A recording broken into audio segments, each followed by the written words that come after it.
Hi, I'm Josh Goldman, Senior Editor for CNET, and this is a first look at the Nikon Coolpix P500. Now, when it comes to selling cameras, megapixels have taken a backseat to zoom lenses, and you can look at the P500 as proof. Competitors have bumped up their resolutions to 14 or 16 megapixels, but the P500 stays at a fairly sane 12 megapixels. Its zoom lens, on the other hand, goes from an ultra-wide angle 22.5 millimeters to 810 millimeters, or 36x. That's pretty insane given its very compact size and sub $400 price tag. Compared to its predecessor, the P100, that's significantly wider and longer. Unfortunately, its maximum aperture is slow at f3.4, and at the telephoto end it's f5.7. I guess it's a good thing then that it has a high sensitivity CMOS sensor in it, which should provide you with better results when you're fully zoomed out or when you're trying to shoot indoors or in dark conditions.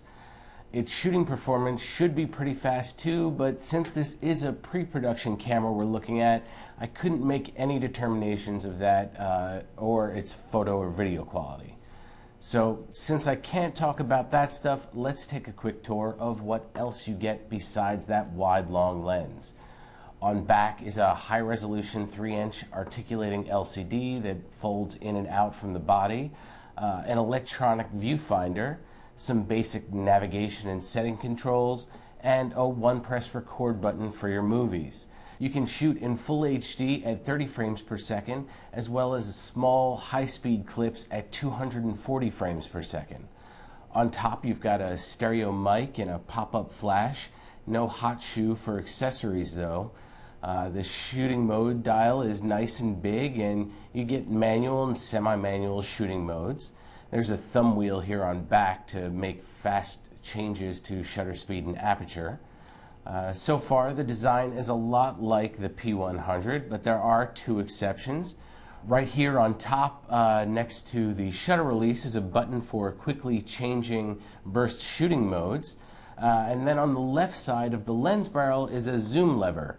Now, it can be used for steadier zooming while shooting video, for manually focusing the lens, or for snapping back the zoom lens to help with framing. There are some new shooting modes too, similar to those found on Nikon's S8100 compact megazoom, that take advantage of the camera's speed and low light performance. All in all, it looks like a nice camera, but hopefully its photo quality is improved from the P100, which is one of that camera's weak spots.